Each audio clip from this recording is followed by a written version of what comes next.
Jane Clipfeld. Coach, welcome back. Hard to believe basketball season is upon us already. How would you assess the summer with your group and your expectations for the team this season?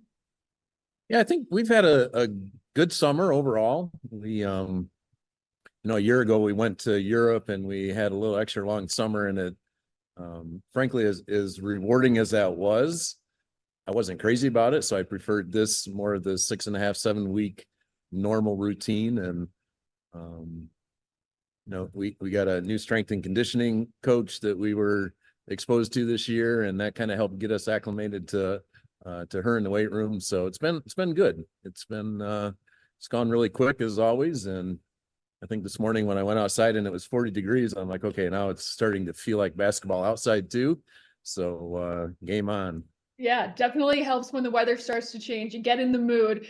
You did graduate your leading scorer in Caitlin Zaricki, but you returned just about all of your top scorers other than her. How much are you going to rely on those returners this year? Yeah, always. I think everybody, it's probably pretty standard that you rely on those when they come back like that. But I remember standing in a circle with our team early in the summer, and I said, what do you notice it's missing in this circle? And nobody could really answer it, and I didn't expect them to be able to. But my point was, we don't have that superstar kind of player. And I didn't mean it to be offensive to anybody, but other than to say, we graduated a 20-point a game scorer. She was a superstar, and she was really, really good for us in a lot of ways. But the difference in this team is balance, and we have experience, and we have good scorers returning. And my point was, some of the best teams I've ever coached have had just that, which is balance. And I think that's what this team is bringing to the table. Well, one player that you do return is Hannah Spitzley, coming back for her senior year. She had a great season last year, especially from beyond the arc. In what ways have you challenged her going into this season? Really, and she'd hit me. She's not here, so I can say this, but she'd hit me if I talked about her injury last year. But she really played last year injured from beginning to end, and just it was a real struggle to figure out the right way to practice with her. And she was very irritated by it because we had to try and practice her one way, and then she tried to play a different way on game night. So that was a tough task for her, and she handled it quite well. People from the outside looking in wouldn't understand all the physical challenges that she had to overcome. And it took her a while, but you saw the real Hannah Spitzley, and the one that we're expecting and leaning on a lot this year was in the last 4 or 5 weeks of our season. She really got into a groove and became consistent, and we're expecting and hoping that she's going to pick up where she left off. Well, speaking of injuries, Maggie Studelberg as well was having a great year for you before suffering the season-ending knee injury. How has the rehab process gone, and what are your expectations for her this year? Yeah, getting her healthy. She's on pace, and the pace is different for everybody. So we don't even really have a gauge for when that's going to happen. We're making sure that when she comes back, she's fully ready and 100%, because we don't want to get her out there too soon, which is probably our biggest challenge with her and Allie Carlson both. They both want to get back out there immediately and start helping their team. And we just have to be really smart about it. But Maggie was, I don't know her exact numbers, but she was 13, 14 points a game when she went out, and was really having a breakout career in only her second year of playing, because we redshirted her as a true freshman. So we're expecting, and we're seeing her out on the court shooting already. So it's a good sign when I see her out there making baskets, even with her knee not completely healed yet. Yeah, that's definitely a good sign, Coach. You also were challenging yourselves a little bit with the non-conference opponents, Texas A&M, Michigan State, and SMU, just to name a couple. What do you hope to learn about your team in those games, and how do they help prepare you for the rest of the season?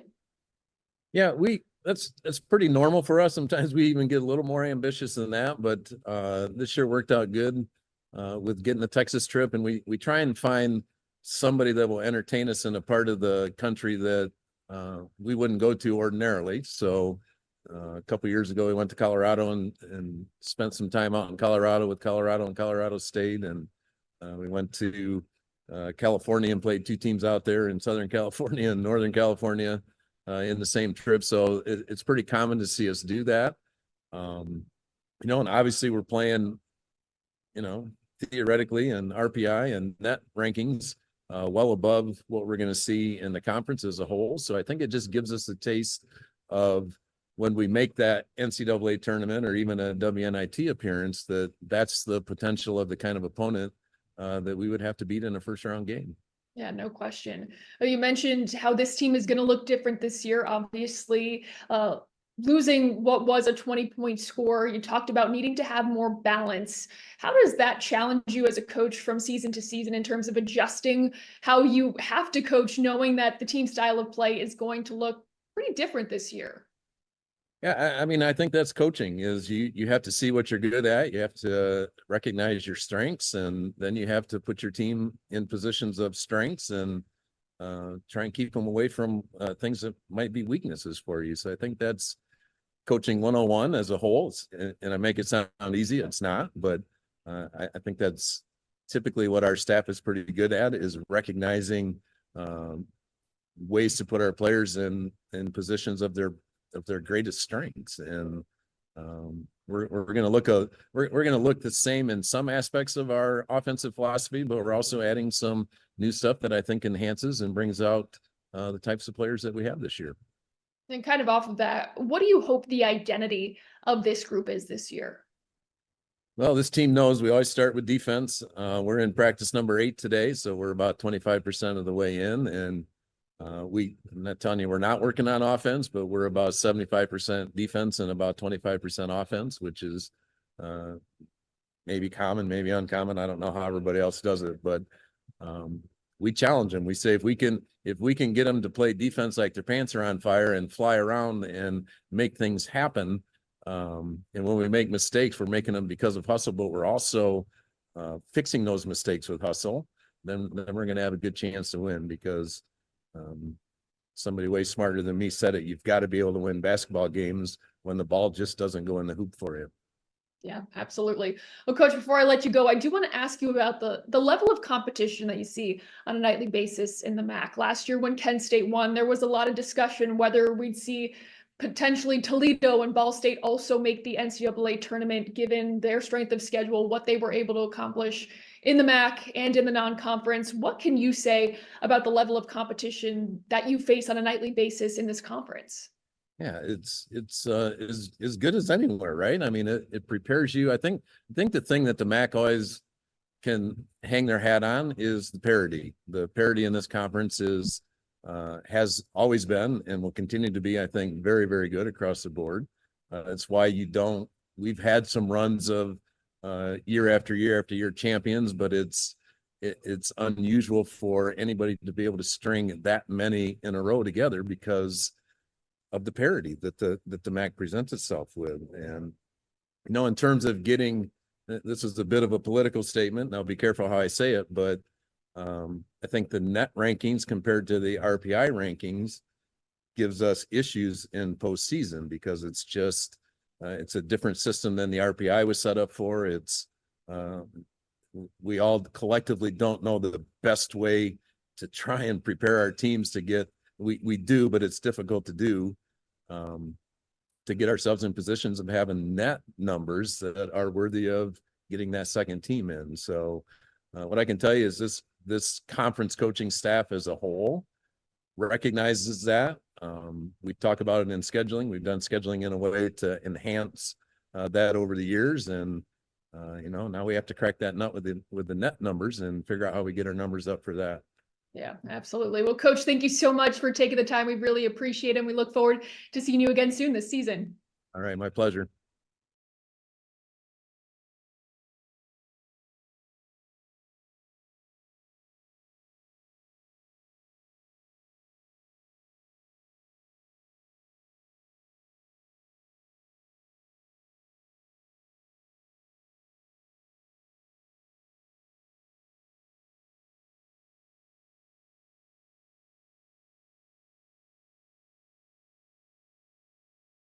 Joining me now is Hannah Spitzley from Western Michigan. Hannah, thank you so much for taking the time entering your final season at Western Michigan. First, how was the summer for you, and how excited are you to get the season going? Yeah, the summer was really fun. We have a lot of new girls on the team, so it's been really fun just getting to know all of them, hanging out outside of basketball. We have a lot of girls from overseas, and we like to do little culture nights for them, and they'll make food from their country that they're used to, and we all try it. So it's been fun getting to know everyone outside of basketball, and just being back on the court again with everybody. It's been really fun to just see how everyone plays together, just get used to everybody. But yeah, it's bittersweet going into my last season, knowing it's going to come to an end after this. But I think that allows me to make the most of it and just cherish a lot of the little things that you might have overlooked in the other years. How would you describe the journey for you here at Western Michigan, and now the expectations you have for yourself as you enter your final year? It's been really fun. It's been really great. It's just been challenging. Coming in my freshman year was COVID, and on top of being a freshman, going to college athletics, we had to balance a pandemic, and it was just something that no one could navigate through because no one has done it before. And I think that we didn't get the summer together because of that. So coming in and having a weird season, masks, everything, that was a challenge in itself.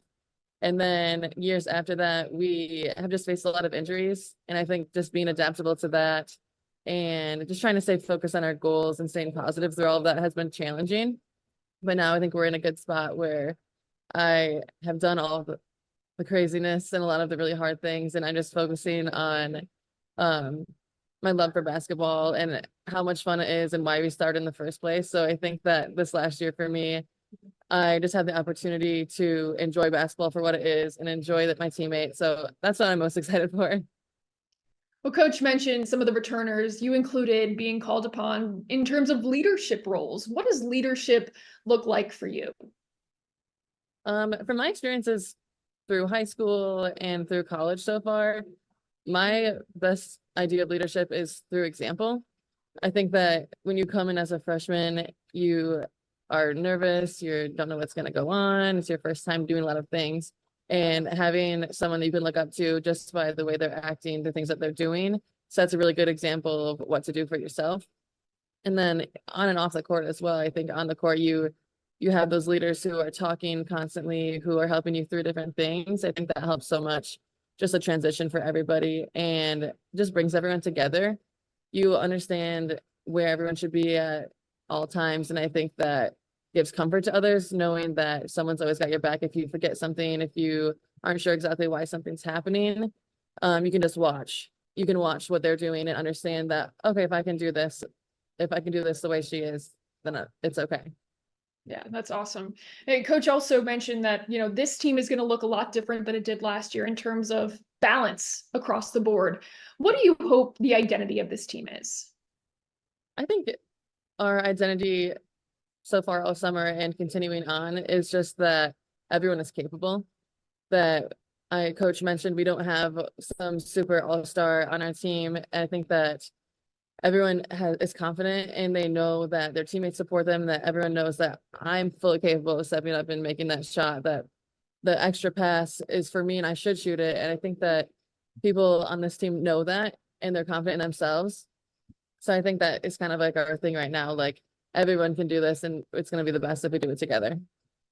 As you look at this team and you heading into your final year, do you have any team goals and individual goals for the year? Obviously make the MAC tournament. So far in my career, we've made it twice and lost first round. So I think making it deeper into that tournament, hopefully winning that, is always a goal that everyone has. My individual self, I think, I mentioned it earlier, but one of my biggest goals this year is just to have fun with it and just cherish everything because it is coming to an end.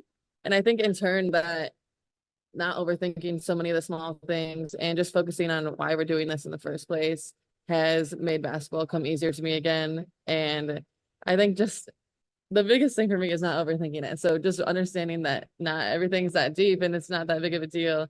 Just having fun has been and will continue to be really good for me this season. Yeah, no question. Super important to remember that too. All right, Hannah, before we let you go, we're going to do some rapid fire, easy, hopefully easy, for you to have fun with. All right, ready? Yes. All right, your favorite food. A steak. Oh, favorite place to go on vacation. Anywhere with the beach. Good answer. And a popular answer. Yeah. A song you can't get out of your head right now. Anything Zach Bryan is probably just playing in my head constantly. Love that. Dream job outside of basketball. Physical therapist. Favorite color. Purple, like a light purple. Hidden talent. Um, this one's hard. Hidden talent.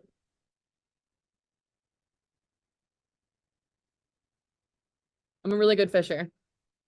Okay, love Go that. fishing. Yep. Favorite movie. Um, Harry Potter series. Oh, I'm a big Harry Potter fan as Yep. well. If I'm visiting campus, where's one place that I need to go? You need to go see the little dinosaur park we have. Okay. They are bigger than human-sized dinosaurs. Multiple. Huh. Yeah. Very interesting. You'll have to come see it. Yeah, and now I'm so intrigued. Outside of Western Michigan, what is the hardest place to play in the MAC? Oh, at Kent State. It's Okay. very hard to pitch there. One word to describe this year's team.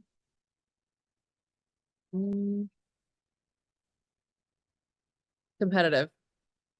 Awesome. Well, Hannah, thank you so much for taking the time. We really appreciate it. Can't believe the season is here already. We're going to see you soon.